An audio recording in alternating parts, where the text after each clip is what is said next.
The following program has been pre-recorded, so please don't call in at this time. If you wish to participate in the program, tune in at 5 p.m. every Wednesday for A Pause for Thought on Baton Rouge Community Radio.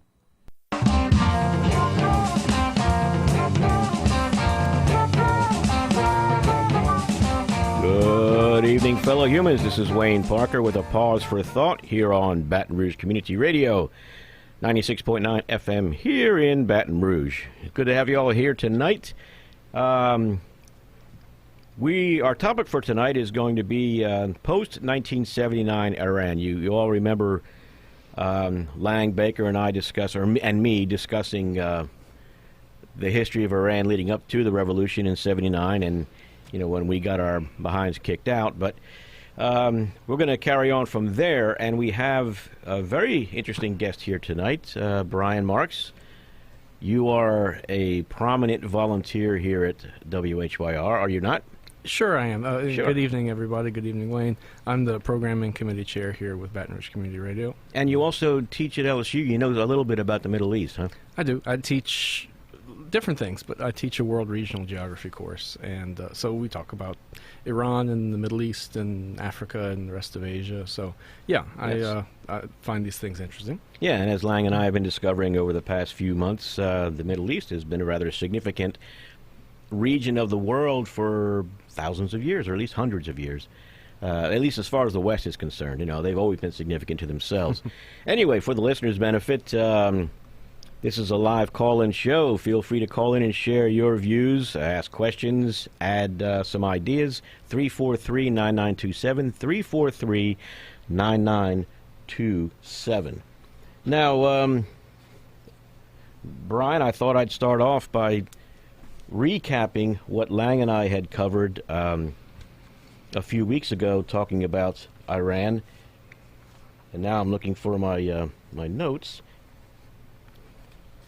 Okay, yeah, well, as we talked about it for centuries, the area of Persia, which is the modern-day Iran, was being fought over by various European and Asian and Arab powers, and it was a constant struggle, like most of that region, really. In 1906, the Persian Constitutional Revolution occurred and created a democratic government with a prime minister and a parliament, along with the Shah. He was there, too, I believe, and I guess he acted kind of like an overseer or something like that. But anyway, I don't want to get off on that those weeds there. But it boiled down to eventually their name was changed to Iran from Persia, and eventually there was Britain, Russia, or the Soviet Union, and the U.S. in Iran, primarily pumping their oil. And the fledgling democratic government was kept off balance by the trouble that these Western powers caused to keep it off balance, so they couldn't effectively regulate them. So in 1951, Iran's parliament nationalized the oil fields, and as a result, Britain and the United States conspired with a group of Iranian army generals and staged a coup, overthrowing the prime minister and reinstalling the Shah to the throne. Oh, and then Israel and the United States helped create the vicious secret police, Savak, for the Shah.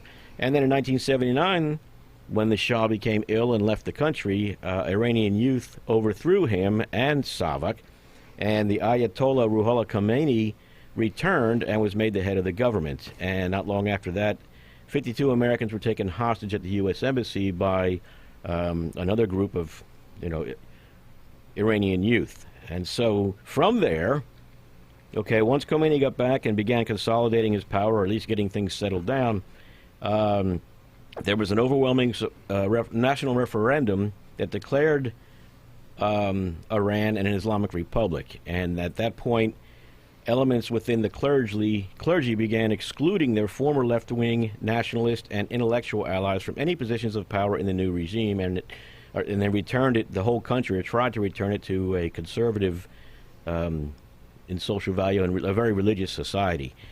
And also it was significant during that time that there were local mosques that had groups of police coming out of them and enforcing local dress codes, and also dispatching impromptu justice in their own various regions. So it was almost an anarchic country, I guess, at that point, if I may take the liberty of saying that. You know better than I do, but I wanted to point out James Clavell's Whirlwind was a very interesting novel and painted a very frightening picture of what it was like to live in Iran during that time, because people that were trying to get out of the country, or even Iranians that lived there, from what I recall, if they ran afoul of the local Islamic police force, they could be killed summarily without any real justice or anything else. But anyhow, the government of Iran gradually was settled down. I guess it was created by Khomeini, and with help, I guess, from people, right? Okay.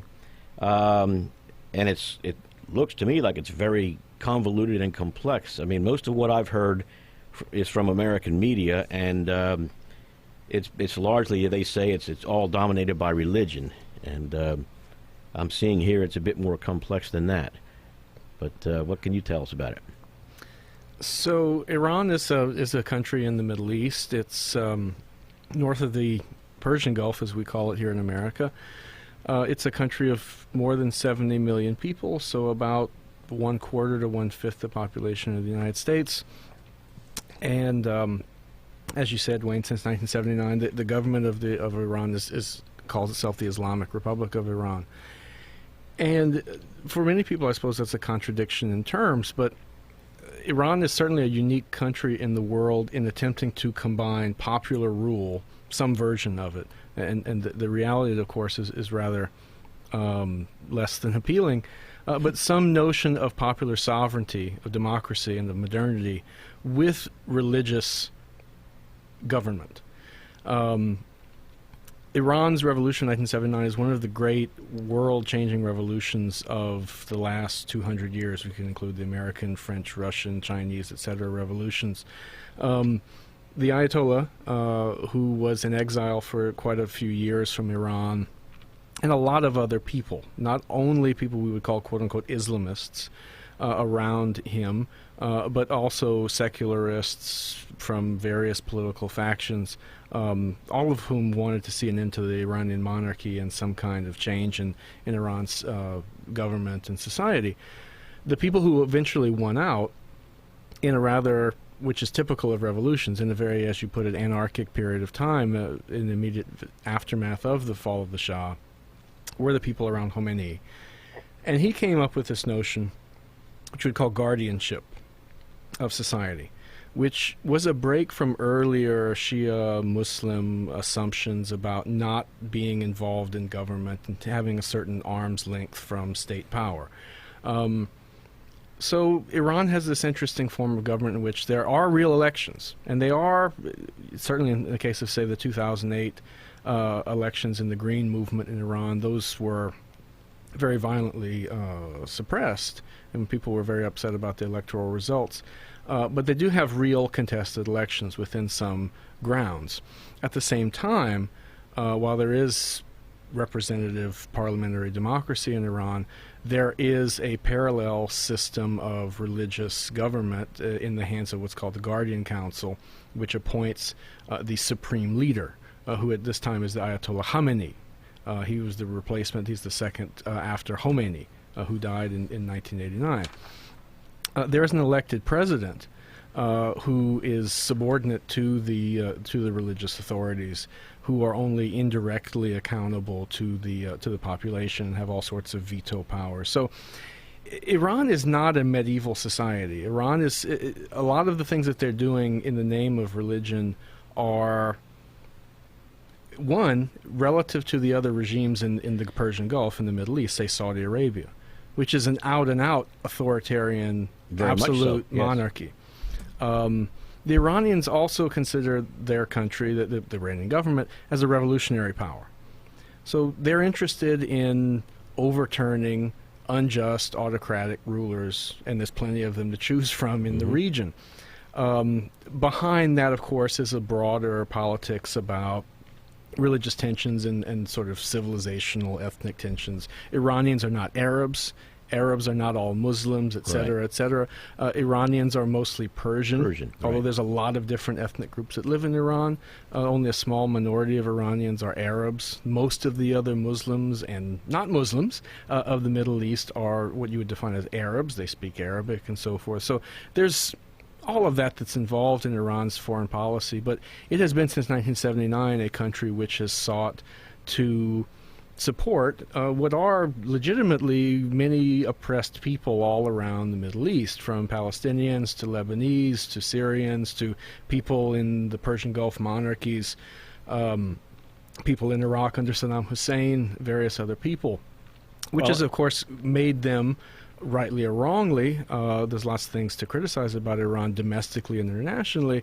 It has also made them a confrontational power against the United States, the State of Israel, and the other major Arab states. That's what I was going to say, though. A lot of what they're doing now, I suspect, is perceived by typical Americans, if I may just call myself a typical American, as being bad and evil. They're helping our enemies, that kind of thing. But in reality, there's a lot of suspicion toward us in that part of the world, especially in Iran, and they were involved in the Iraq War and in the Iraqi government, I believe, against us to some extent. But they're a rival power to us, but they see us as an evil force in the Middle East, and some of these tyrants they may be going after or supporting may be there at our behest or with our assistance, and so they're going to fight them. It's kind of like trying to take a side in the Cold War. Both sides have plenty of blood on their hands. Oh, sure, yeah. So All I'm saying is it's more complex than just they're bad guys.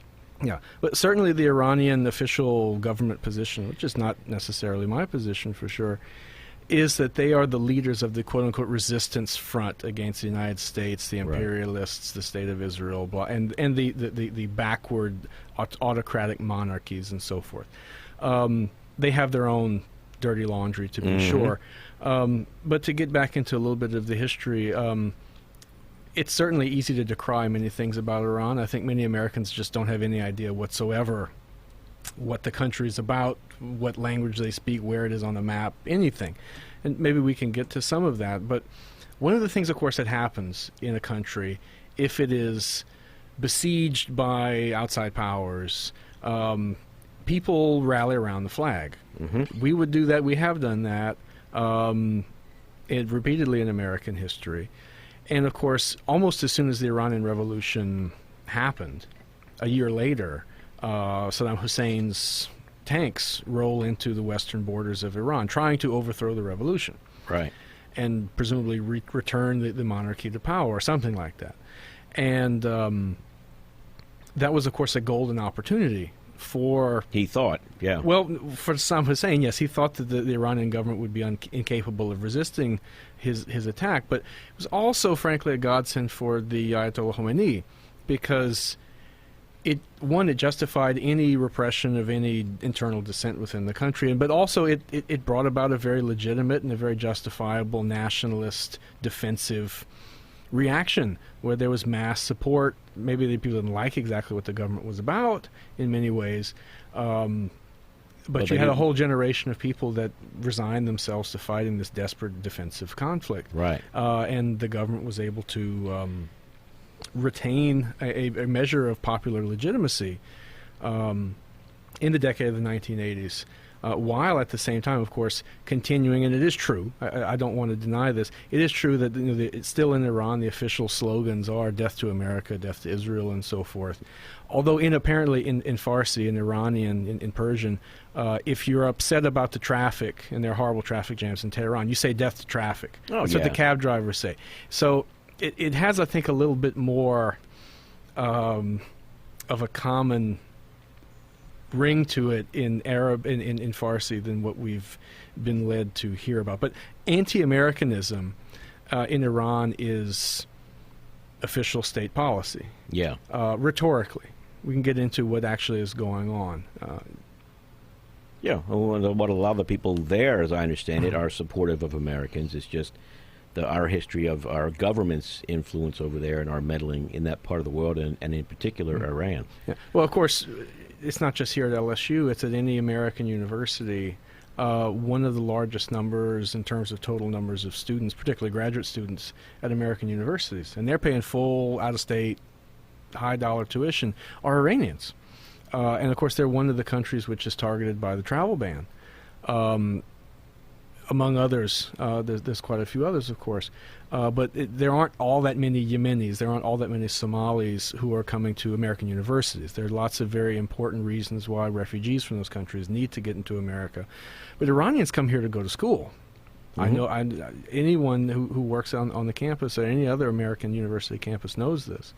So, yeah, there's no big issues fundamentally, I think, between the people of Iran and America. It's something between our two governments, and there are some legitimate grievances and I think a lot of misperceptions between our two countries. Oh, sure. Which and both of our governments, interestingly, derive a certain power from continuing to sustain. I think it was the Garbunkins across the river, and I forget the libertarian philosopher that mentioned them, but every government has the Garbunkins on the other side of the river. You got to be afraid of them, and you need us to protect you, that kind of thing. And yeah, that's as old as humanity, I suppose, that kind of thing, or human governments. Anyway, I want to remind everybody you're listening to Wayne Parker and Brian Marks here on A Pause for Thought on Baton Rouge Community Radio. Feel free to call in and join the conversation, 343-9927, 343-9927. We're talking about post-1979 Iran and just how many things I never knew about it. If you have a question about the United States foreign policy towards Iran, the country itself, how people live there, I've never been there myself, but I can speak a little bit about it. If you have questions, if you've been to Iran, if you are yourself Iranian American, or if you've ever traveled to the country, please give us a call. You can speak to us and the rest of Baton Rouge, 225-343-9927. We'd be happy to hear from you. Thanks, Brian. And also about U.S. and Iranian foreign policy, can you talk at all about the Iran's nuclear program and the Iran nuclear deal? And Sure. Now Trump wanting to apparently unilaterally, even without his own advisors, impose sanctions and pull out of it or renegotiate it. And there's been some very recent developments around this. Just a few days ago, the government, as it's required to do, the president recertified, as he has to do every 90 days. He did recertify, okay. He did. That Iran is compliant with the Iran nuclear deal. And we have a call. We have a call. Just a moment. Good evening. You're on the air. This is the Pause for Thought. May I know who's calling? This is Mike. Hey, Mike. Just calling to ask your guest to speak to the differences in culture and religion between Iran and Iraq, and to the extent that the U.S. supported Saddam Hussein's efforts to invade or fight Iran after the new regime took over. I'll take my answer off the air. Thank you, Mike. Okay, thank you for the call, Mike. Yeah, to finally get us back on the history there. You want to take another one? Okay. It's your show. Go ahead. Looks like they hung up. Okay, they hung up. Very well. Well, anyway, Mike, in 1980, Iraq invaded Iran, and this started one of the most destructive conflicts, and there's a lot to choose from, unfortunately, of the 20th century. The Iran-Iraq War lasted 8 years. Somewhere between 1 and 2 million people died. Of course, there was the extensive use of chemical weapons. Which U.S. helped Saddam Hussein get. Indirectly, it's a complicated situation. Iraq's army was mostly Soviet armed, although the Soviets were not all that interested in Iraq doing this war. That's one of the ways the United States got itself more involved, along with France and West Germany and Britain and others, and of course the Gulf states, the Saudis, the Kuwaitis, and so forth. They were all terrified of the Iranian Revolution because it was an avowed revolutionary movement, and so Saddam thought he could knock them over, or at least sort of cut them down to size, and that did not turn out to be true. And towards the middle of the 1980s, the Iranians had pushed the Iraqis out and were actually invading into Iraqi territory. So there was quite a bit of overt and covert Western, I won't just say the United States, military, intelligence, financial, diplomatic support. Some of the things that are I think most striking that people forget about in the middle of the 80s, because both these countries are making all their money off of oil. They're buying all their weapons on the basis of oil exports. The Iraqis were getting their money from the Saudis and the Kuwaitis, and the Iranians started shooting at their tankers in the Persian Gulf to stop them from supporting the Iraqis. And the United States intervened with the U.S. Navy to fight several small-scale but very serious and deadly for the Iranians naval engagements in the late 80s. And these culminated in the summer of 1988 with the USS Vincennes, a guided missile cruiser, shooting down an Iranian Airlines airplane. 290 Iranian civilians were killed. And the Iranians did not take that as a friendly gesture, to say the least. The naval captain of the vessel, when he came back to America, was given several medals. I'm sure that went over well. And they haven't forgotten about that either. No. Still. So, those are some of the issues, along with other Western powers in the United States doing a lot to basically make sure that Iraq didn't lose the war. Yes. Frankly. Despite a lot of terrible things, Iraqi use of chemical weapons and all the things that we, I think, now know about, Iran was basically forced to sign a ceasefire with Iraq when they were otherwise winning the war. So that issue is part of the bad blood between Iran and the United States. We have been more or less in a state of Cold War since 1979, 1980. The 1980s were a very violent decade. Of course, the United States Marines suffered a huge death toll, 243 Marines in Beirut, when we stuck ourselves in the middle of the Israeli invasion of Lebanon on the side of the pro-Israeli side, along with the French, and the Iranians backed a operation to remove us from there with those terrible consequences. There's been a lot of violence on both sides in this sort of covert, quiet manner. The Iranian nuclear program, to answer the second part of that question from you, Wayne, Iran has had a covert military applications nuclear program and an overt, out in the open civilian nuclear power program, which was instituted with the assistance of the Eisenhower administration in the 50s. Well, the Atoms for Peace. Yeah, well, the United States was throwing nuclear reactors at all sorts of people back then. Right, to help to get influence and everything else, probably. Yeah, rather unwisely, obviously. Yeah, but well. The Shah, when he was our guy in the 70s, was more or less, he was one of the most heavily armed regimes on the planet, with U.S. military equipment. And Israel's help, too. I don't know about the Israeli. Well, I'm talking about their precisely. involvement in the secret police of Iran. I just learned this recently, get ready for this show, is that Iran was actually involved in SAVAK also in setting them up. And, The state of Israel, yeah. Yeah, the state I wouldn't be able thank to confirm or deny that, but obviously in the nuclear program, the United States and several other world powers, the so-called 5+1 powers, negotiate a multilateral agreement with Iran to freeze its program to enrich uranium, which is required for you to actually build a nuclear weapon, Right. In exchange for certain kinds of relief from crippling international financial sanctions. Iran is largely cut off from the international banking system. It's one of those levers of quote-unquote soft power that the United States government has. We can more or less turn off the banking system of anybody's country with the flick of a switch. And we've more or less done that to Iran. It's very hard for them to get hard currency. It's very hard for them to sell oil on the open market.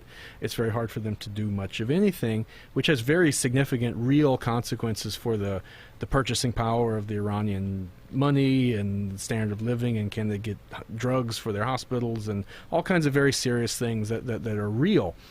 And I don't think anybody, frankly, ought to have nuclear weapons. I don't think the Iranians should either. I think it's fair to say that they're seeking what's called a breakout capability, to say that if anybody else should get them, they're ready to have them as well. And of course, they're also and this is part of the issue with the current administration, with delivery systems to build ballistic missiles and so forth to be able to deliver these weapons. Iran is, of course, not the only power in the region to have nuclear weapons or to be developing them. Pakistan has them, India has them, the State of Israel has them but doesn't admit it. The United States, of course, has thousands of them and can deliver them to the Middle East on a moment's notice. The Iranian nuclear deal has been effective for what it has been. People can disagree about it from both directions. Well, they said from the get-go that it was not a be-all, end-all. It was going to be just a stopgap until we hopefully got better relations and improve things. So that's true. It was never intended to be perfect. They got the best they could, they felt. Right. And both in Iran, and I'll just speak more for the United States because I'm an American, they have not had very much support from the legislative branch in this country in bringing about a thawing of relations, which has been attempted back in the 90s during Clinton's administration. Right after 9/11, Iran made a sort of olive branch attempt towards the United States. They've tried on several different occasions. I don't know, because it hasn't really been pursued, what would come of it. We can't know that.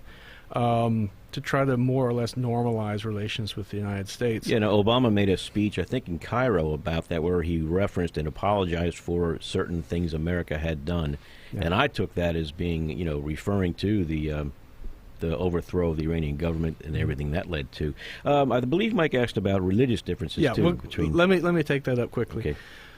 So back to this business of Arabs and Persians, which is a very gross simplification. It's like saying there are two different ethnic groups in Europe or something. But Iraq is a majority Arab country with numerous other minorities. Iran is a majority Persian country. That's the language people speak, okay? And their sort of ancestry. Then there's a religious question. So both Iraq and Iran share a common denominational version of Islam. Okay, right. So both of those countries are heavily majority Shia Muslim countries. You've got other people that practice other religions in both of them, but they share that. Right. Both countries they're two of the largest majority Shia populations on the planet. Which is a long 1,400-year-old story, more or less about who was going to be in charge of the Islamic religious movement after the death of Muhammad. And our media made a big thing about Saddam Hussein being the Ba'athist party, but were they not Sunni Arabs or Sunni Muslims? Well, Baathism, which is the government also Bashar al-Assad, is a supposedly it's a bunch of bloodthirsty killers, but the supposed ideology. It's a pan-Arabist, secularist, nationalist government. So, ostensibly, Ba'athist Iraq was not a Sunni country. It's not a Shia country. It's an Arab country. So, big trouble if you're a Kurd or somebody like this, but. In effect, the people that were very loyal and very close to Saddam Hussein and the Republican Guard and the other institutions of the country were largely drawn from the quote-unquote Sunni minority. Right. But Iraq was not run as an explicitly sectarian country. Iran is, although there is in some cases some religious toleration, and in some, such as the Baha'i religious minority, there is extreme religious persecution against the Baha'i in Iran. They have no religious rights. Iran is an explicitly Shia Muslim country. There's no separation of mosque and state. Yeah. Okay. Well, let's see. I was going to mention something else that occurred to me while you were talking. That was Iraq. So, I got a little bit of a regular report here. It's was updated last April about Iran's economy. They're actually, since the lifting of the sanctions, have had a very good growth rate of about 4% a year, which is pretty good. It's better than what we've got right now. Well, I don't know how they're doing right now with the price of oil being as bad as it is. I'm from Terrebonne Parish, and we're the oil field. So Lafayette and Homa are hurting, and I presume Tehran and Riyadh and other places are too. So they have that, and they have all the sanctions are not gone. No. So it's a difficult country. Iran is not a wealthy country. Iran is also certainly not one of the poorest countries in the world. One brief thing to say about Iran. Iran has done some very successful things, although, again, there's a lot of things to criticize them about politically. They've done some very successful things about education. Women do drive in Iran. Women go to school. Women are very well represented in higher education. You mentioned before the show they're not required to wear the burqa or the niqab or anything. Which is not anything even to do with Islam. It's about particular Sex. local Okay. Right. cultural Okay, sure. traditions. Yep. In Iran, there are religious police, and women do suffer from official governmental discrimination about dress codes and things like that in public, which I think is something I'd be completely against as an American.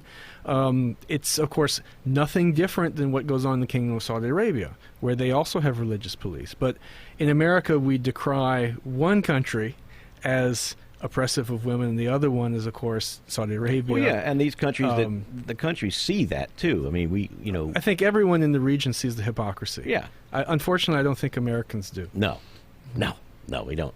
No, in fact, I think we were the only substantial populace in the world that was surprised at the 9/11 attacks. Not so much the magnitude of them, but the fact that they happened. I think, And just to point out, of course, 9/11, nothing to do with Iran. No. Or Iraq. Or Iraq. Or, Well, I know we're about to run out of time Yeah. here. Iran has a very strong role in both Syria and in Iraq against ISIS, in backing the current Iraqi and Syrian governments, and largely, frankly, in terms of who you want to know who won the Iraq War, certainly America lost it. Yes. Iran. Yeah, I Iran think has so. been the big winner. So for all the things that we say about, America is not doing various things towards Iran, the United States has done everything in screwing up the past 20 years of American foreign policy, which has put that government, whether you like it or you don't like it or whatever, in a much stronger position. I totally than it agree. was. Well, the power vacuum that was created, and that's why we were trying to support, we're supporting Saddam and Iran together during the war, because we didn't want the power vacuum. We wanted to keep the counterbalances there. But we got to go. Brian, I wish we had more time, as always, when we have a good guest. Sure. But Thanks. you've been listening to Wayne Parker with Brian Marks on A Pause for Thought, talking about post-1979 Iran. We'll hopefully get back to this topic sometime in the future. We got to go. You guys have a good night.